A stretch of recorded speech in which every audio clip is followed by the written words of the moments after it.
Good morning. Frederick, find a seat.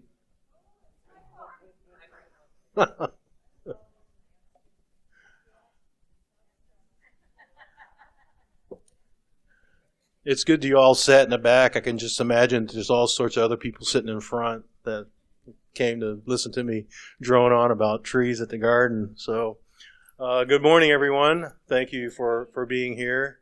I'm going to try to give you a quick lowdown on arboriculture at Missouri Botanical Garden. It's caring for a significant tree collection. It's a new technology. I can actually look at it right here. I don't have to keep looking up. So, well, many of you probably already know me as from being around. I'm Ben Chu, horticulture supervisor of the South Gardens, and also the chief arborist here at the garden. Way back when I first started here, I was about this tall.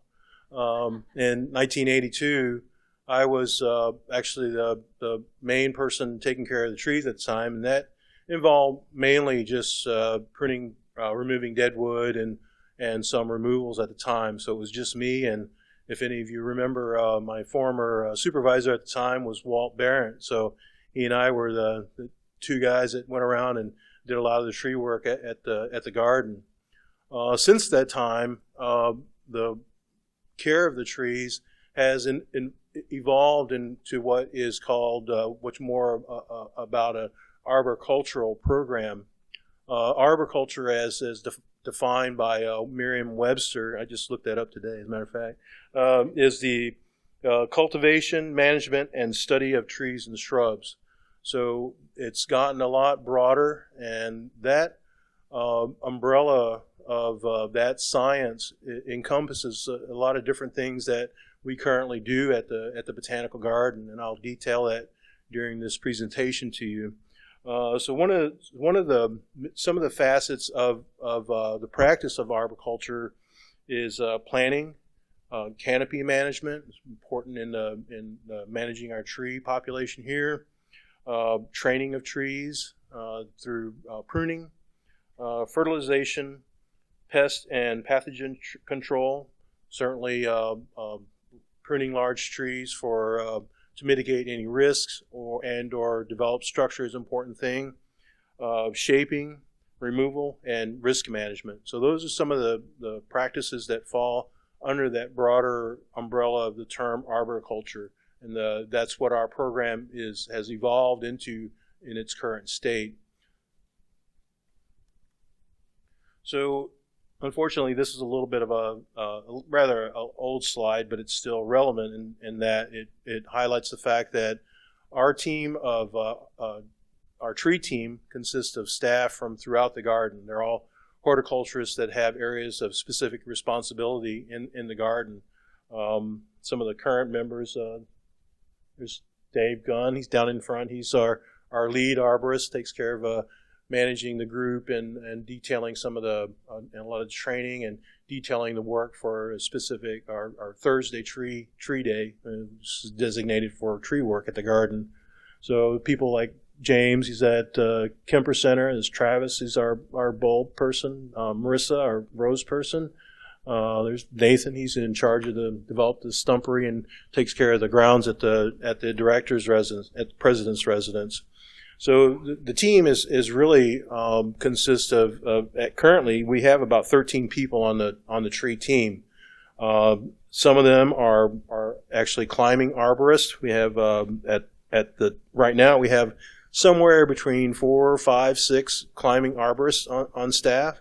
So they utilizing traditional climbing methods and also using a lift. I'll talk a little bit more about that later. We have 7 of those 13 are International Society of Arboriculture certified arborists. So if you're not familiar with certified arborists through ISA, International Society of Arboriculture, certified arborists have to study about what they call domains. I think they're still calling them that, but there's about 13 different domains that are related to tree care. There's pruning, there's climbing, there's identification, there's soils, there's pest management. So there's a lot of different there's a lot of information that one has to know in order to become a certified arborist. In order for you to show that you understand all the concepts and are familiar with it, you have to take a test and pass it to gain certified arborist status. In order to maintain a certified arborist status, you have to, within a period of 3 years, gain 30 continuing education units. So that means you have to stay current by either reading, taking tests after you've done those readings, attending workshops, or giving presentations in order to gain those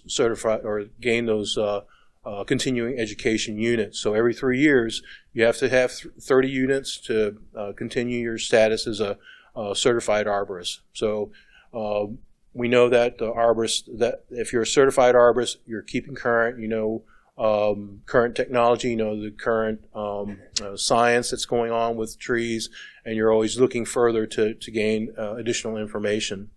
So we have 7 certified arborists currently on staff, and of those, the 13, there are 10 that are performing what we call tree risk assessments, and I'll talk a little bit more about that further into the presentation. So in order to effectively manage the collection as we should, it's important that we know what we have. And in order to know that, we have to inventory everything that's in our collection. And we have within our horticulture department, we have a plant records department, and they have developed a proprietary program that's called a Living Collection Management System, LCMS for short. So if you hear me refer to LCMS during the talk, that's what I'm referring to. So it's a Living Collections Management System. Within that program, we're able to capture a lot of data, more data than you can even imagine. It's a little bit mind-boggling sometimes, but within there, some of the things that are relevant to our program of arboriculture is we're getting the location. A location is pretty specific. I mean, we're doing this all through GIS, GPS location. Back in the day, I'm making them sound like I'm old. Well, I am. But anyway, back in the day, our location of plant material within the garden, if we were within 50 feet, we were calling it a good day. Today, you can pinpoint a plant in the garden, a specific plant in the garden, pretty precisely within probably a foot or an inch. It depends on how accurate the horticulturist is at capturing that data. But we can pretty much get it spot on as far as inventorying plants in the garden. So other things that we can capture within the LCMS is that we can get the height of a tree, the spread, diameter at breast height. We can record whether it's alive or dead. The condition of the tree. Very importantly now, with a lot of our collections coming from wild collected sources, is we know where it came from. So we have information relevant to where it came from and at what part of the world, where it was located on longitude, latitude, so we can capture all that data and enter it into the database. We can also track horticulture maintenance, what we do to specific plants in the garden. That's pretty important for our care of the trees, so that we know on an annual basis what work has been performed, what work needs to be performed going forward. And we can also track the tree risk assessments that I'll talk about. So one of the beauties of this, the LCMS, is that it can be accessed remotely. So if you're out in the garden and you're doing tree work, or you are trying to locate a specific plant, you can do so remotely, either through iPad connected through a hotspot, or if you have a smartphone, you can actually get on your smartphone and access it and find a specific plant that you're looking for. So it's a web-based app program.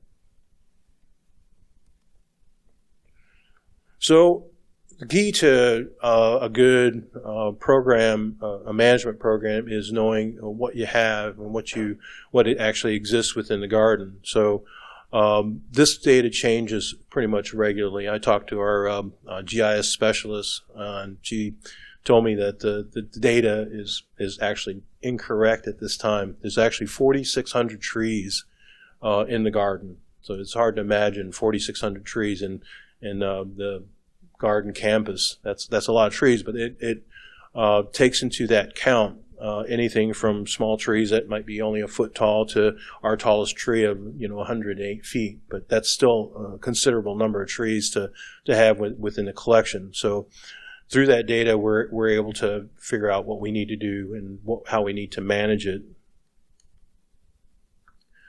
Managing the collection is important because it helps us to understand what our canopy is like currently and what it could look like in the future. Another graphic that our GIS specialists put together is this one here. The green circles, that represents the trees that are native to North America, and the pink ones represent those trees that are non-native. This is only one of the graphics that she created. This one actually shows the trees that are 50 feet and taller. She created another one that shows trees that are 50 feet and shorter. What this information helps us do is it helps us to take an overhead look at our canopy, and helps us determine where we have deficiencies. If we know we have really, really large trees in a particular part of the canopy, we know that sometime in the future we're going to have to replace those trees. So what that will bring to mind is, well, do we replace that tree with another North American hardwood? Is it an important tree to have because of the collection below it? Is that important, or do we have the space available that maybe we can try a non-native tree that we've collected from Kyrgyzstan or from any other place that we might receive seed from on a global basis? Is it a tree that we can try to find out whether it's going to actually survive within our environment? So these are sort of the experiments that we are charged with being at a botanical garden. Botanical gardens are really much more about collections and research and moving forward with plant material. It's not a static being. I've learned that over the course of my time here, that botanical gardens, our botanical garden is really about moving things in and out of the collection just to see how they perform well, whether they'll grow here. We're also growing plants in a ex situ conservation fashion, where we're growing trees and plants that may be rare and endangered in their native environment, so that we can conserve the DNA and conserve that plant for the future. So botanical gardens are really about experimentation, research, and moving things in and out and trying to grow them and gain knowledge about them. So what do we do as far as how we care for the collection? As I said earlier, I gave you a detailed list of practices of arboriculture.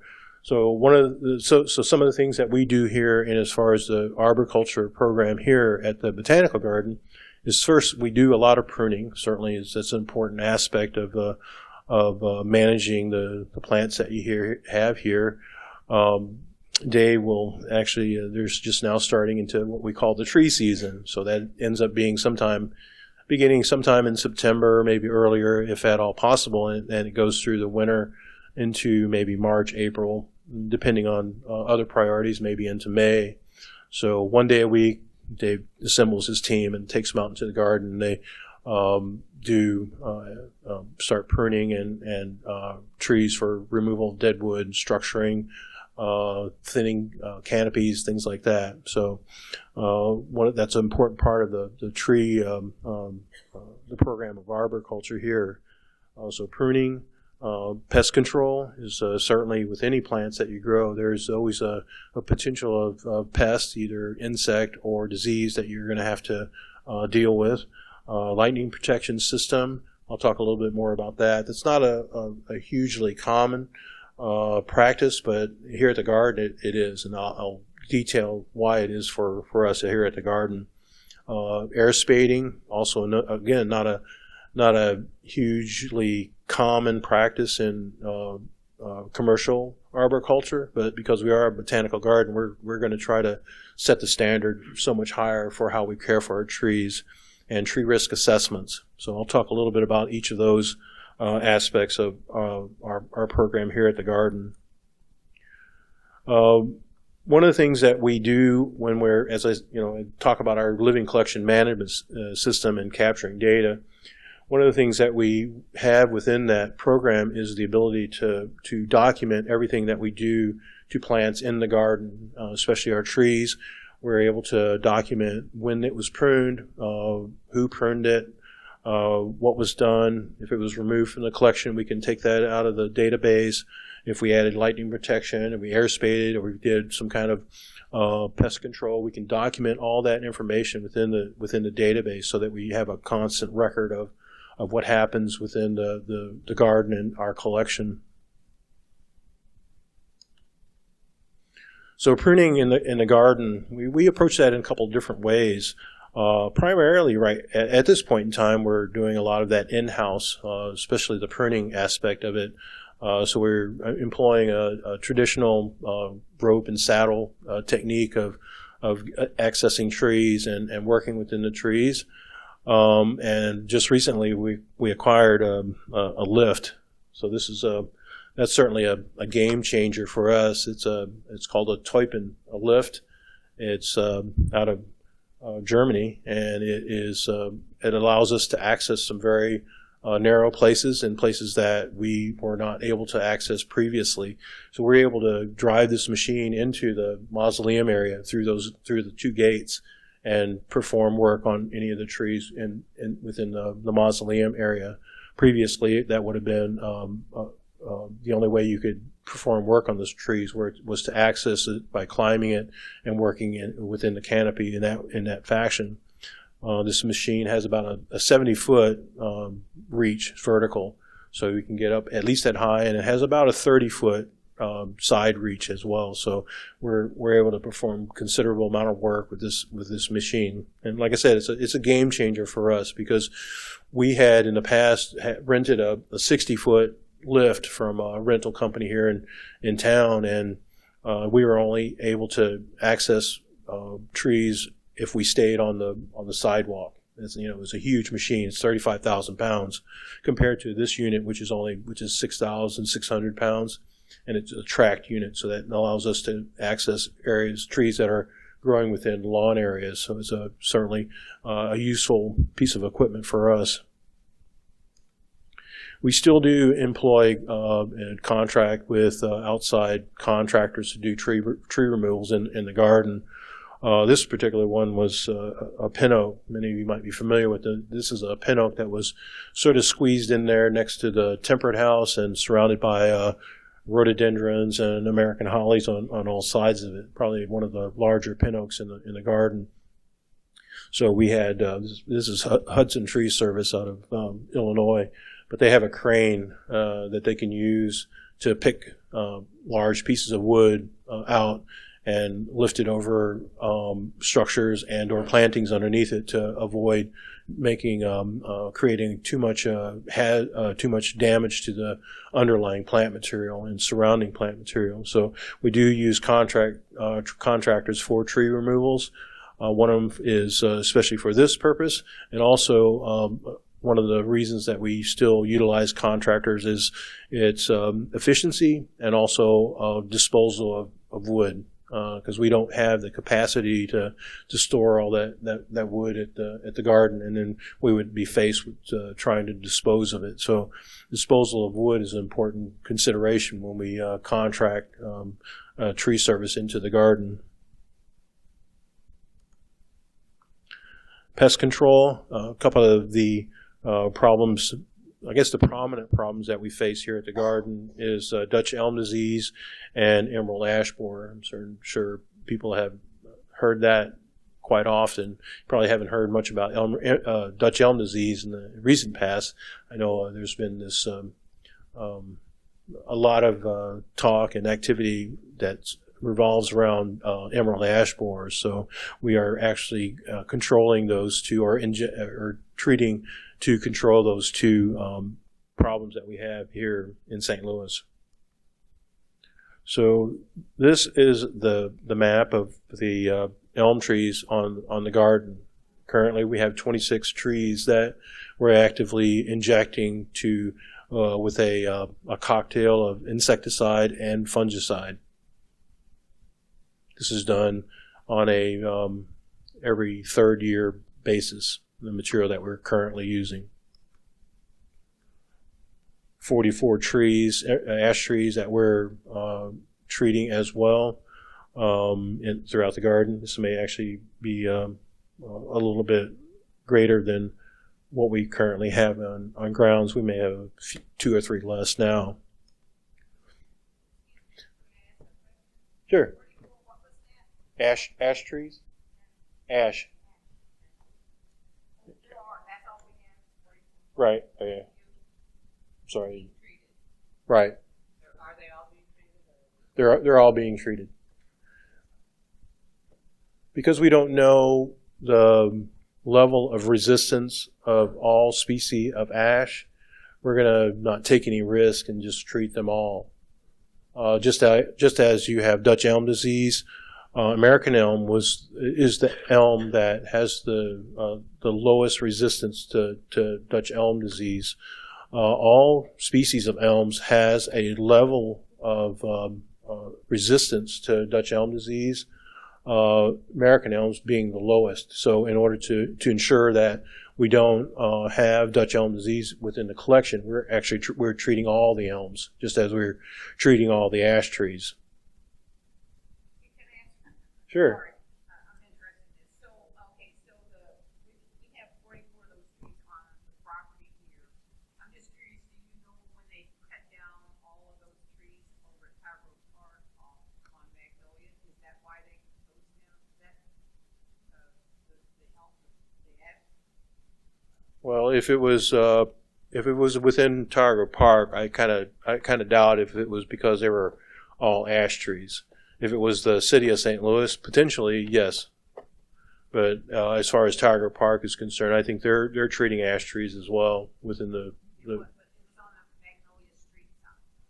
Yeah, I don't think they were all ash trees. Cut down like 16 all at one time. Yeah. Well, if that was done, my guess is that it was probably through the city forestry, and not through Tiger Park, because Tiger Park is actively. I'm sure it was the city. I'm just wondering, Right. Yeah, Tiger Park is they're actually actively treating their ash trees. Yeah. So just to understand what our protocol is for emerald ash borer, certainly the first step is just to find out what we have, locate them within the garden. So any program is going to do that in municipalities or in parks or botanical gardens. They're going to identify and inventory their trees within their property. Then we'll take a look at the tree, assess the condition of the tree. Is it worth saving? Is it worth is it still in a healthy enough state that we can continue to maintain it through time? So we'll assess the condition of the tree. If we find the tree to be already damaged or not, may have some other structural flaws or may have a lot of dead wood in it, then we will opt to remove that tree, and then from there we'll begin the process of treatment. Treatment has a couple of different priorities connected to it. One of the priorities for us and for many managers of trees in municipalities and parks is to defer removal costs. You have to think about a tree, a large tree. They're going to start somewhere around $5,000 for removal. So many trees in some of the municipalities in the early onset of emerald ash borer in Michigan and Wisconsin, they went into the red because so many trees died at one time. So it really can drain your budget pretty quickly. Also, trees, if we can defer the removal, we can do it while they're still alive, because as the emerald ash borer infests a tree and the tree dies, it becomes much more brittle than any other tree that did not have an infestation of emerald ash borer. So the hazard to the climber, the arborist, and also to risk involved with people underneath it and or objects underneath it increases. So it's good that if you can defer the maintenance, keep a tree healthy for a while, and continue on your program of removal, especially if you see that population of emerald ash borer is not, the trend is not downward. If it's maintaining a steady level, then you're going to have to continue either treating or removing. So by treating, we can sort of defer that removal cost. Also, in our area, we kind of have this. We kind of think that if we continue to treat, that perhaps that wave of emerald ash borer will move beyond this. We will move beyond what it would be the epicenter. Because once all the other ash trees around in the area decline and are removed, and the insect population starts to decline, it will move that population away from our trees. And you don't want it to say, oh, go to the neighbor's yard, but at the same time it's like, go to the neighbor's yard.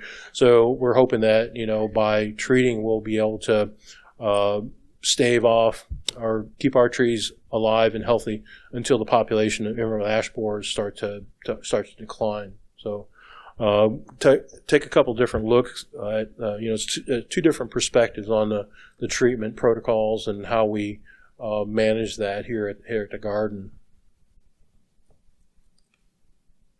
This is our current method of delivery for either proposal, which is for Dutch elm disease, and triage, which is the material that we use for the emerald ash borer. So this is an Arborjet tree injection system, and basically what we're doing is we're drilling a hole in the tree about 3/8 inch in diameter.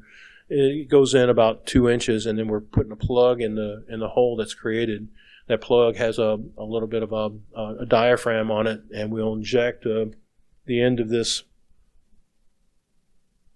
that tool into that diaphragm and inject the material into that void, and then over time the tree will uptake that material and be protected for 3 years. So we don't have to drill holes in it every year. Our previous system of delivery required that we drill holes, multiple holes, and annually. So now we're using a different delivery system, and it's going to prevent us from drilling more holes than we really have to.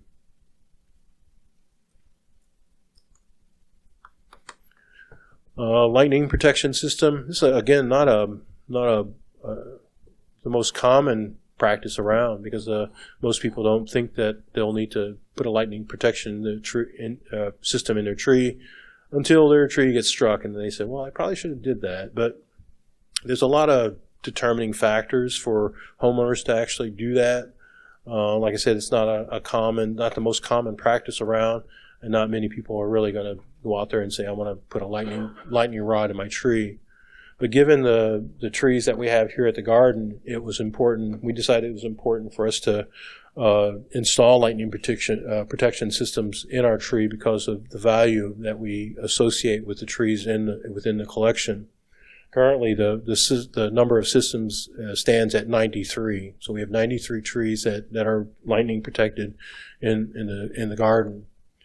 The things that the protocol that we established to determine why and how and why a tree is going to be selected for lightning protection is that it's a, number one, significant tree in the collection. Either it's of historic value, it's a tree that we've determined that Henry Shaw may have planted in his time here, or it's of a champion tree status, either a state or a national champion.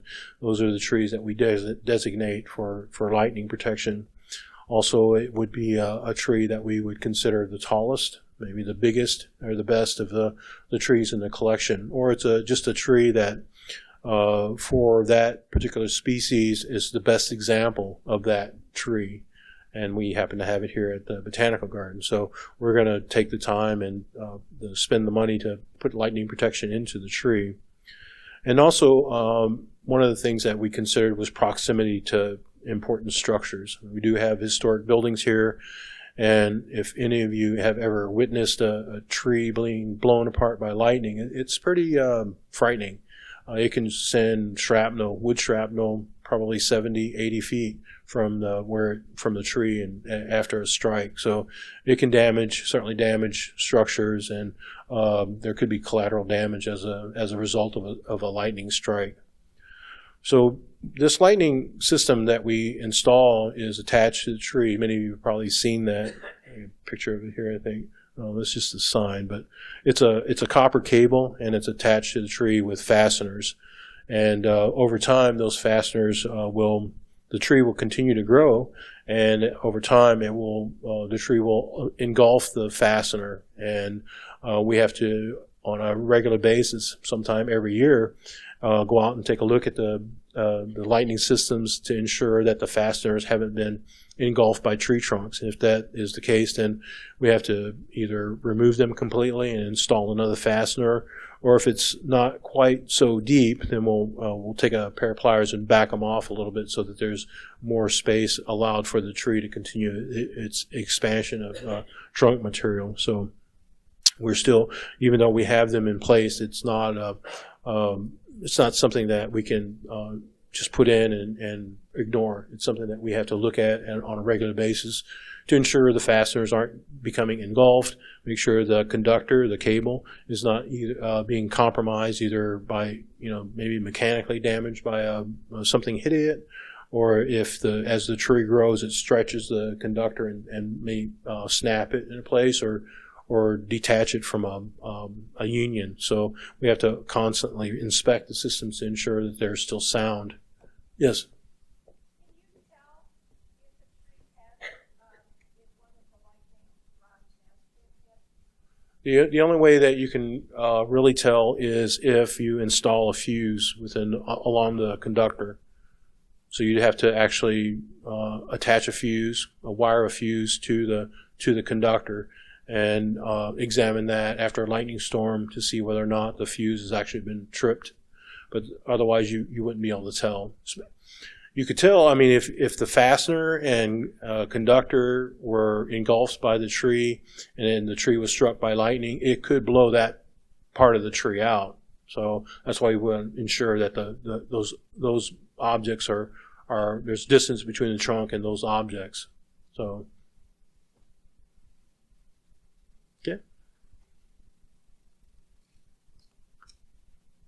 So many of you see these around because people like to climb on these. So we try to keep you from doing that. I thought maybe putting that little lightning bolt on there would make people think that it's electrified, but no, not really. They grab them anyway and they pull them out.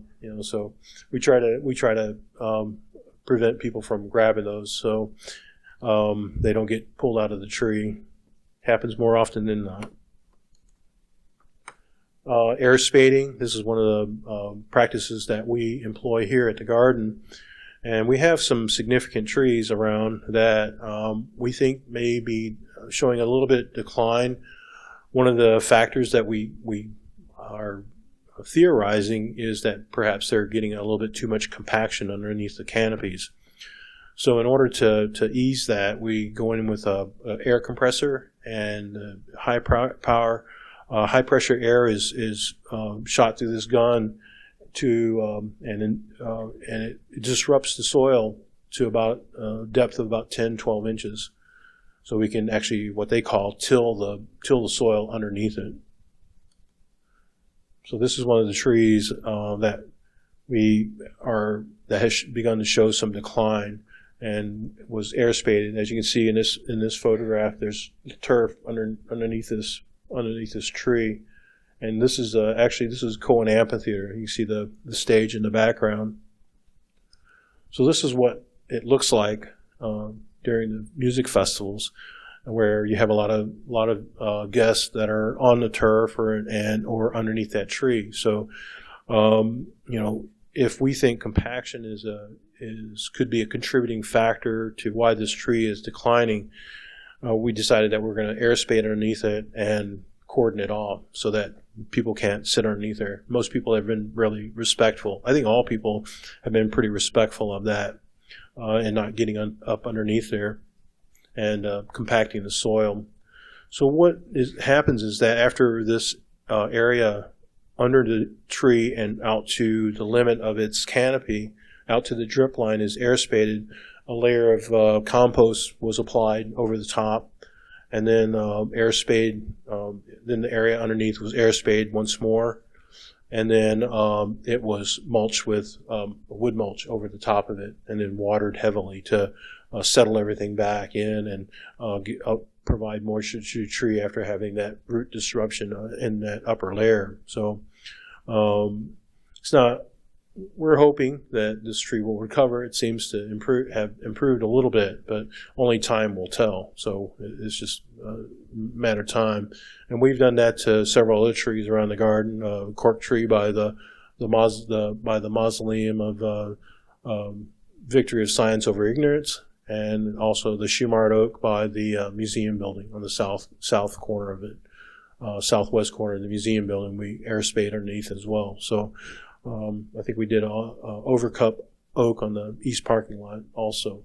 So we're doing that to ease compaction and give the best growing condition for the trees, especially these significant trees that we have in the garden. One of the other opportunities that we have with the air spade is that we can go around and we can excavate around trees that might have excess amount of compacted soil and or mulch around their root collar. If you see a tree growing in a natural environment without any disturbance underneath it, what you'll notice is that all trees will have a taper as they emerge from the ground. And that's the root collar as the root flares out. In this situation, you can see how the tree is rather coming out, emerging from this well, very straight. So my guess is that somewhere underneath here, maybe 3 or 4 inches below this, the top of this well, is the root flare. So we can go in there and air spade around the root collar to expose it. The reason you want to have that root collar exposed is that tissue is actually trunk tissue, and it hasn't evolved to exist in a wet, damp environment like roots. Roots have evolved to be below ground in moist environments, whereas trunk tissues is developed and evolved to exist above ground. It needs to have that opportunity to dry out. If you allow that root collar and that trunk tissue to remain buried for extended periods of time, it will begin to rot that tissue and cause it to girdle the trunk all the way around, and ultimately could lead to the death of the plant. So that's why it's important that when you plant trees or when you have trees in the landscape, you always want to make sure that root collar is apparent and above existing elevation. Okay, talk a little bit about tree risk assessments. Tree risk assessments is a tool developed by the International Society of Arboriculture, where one can go out and assess the risk involved, risk that might be apparent in trees. So it's a form that was developed by ISA so that every tree is assessed in the same fashion. You can see here it talks about the tree. It lists the tree, the risk that your potential risk that's involved, and it goes through specific and systematically goes through the tree parts so that each part is assessed individually. This is crown and branches. This is trunk. This is roots and root collar. On the back of the form, there's other sections where you take the information that you've observed on the front of this form and make your judgment as to what kind of risk you feel is within the tree. So currently we have 335 trees that we have identified that require tree risk assessments. The number one priority for performing a tree risk assessment to a plant is because it has risk for people underneath it. It doesn't have anything to do with a bench or a fountain or any structure, any hardscape. We're not assessing trees for that priority. Our number one priority for assessment is to assess trees that may present a risk for people underneath it. So we have 335 trees that we assess, and currently we have 10 staff people who have been trained to perform tree risk assessments.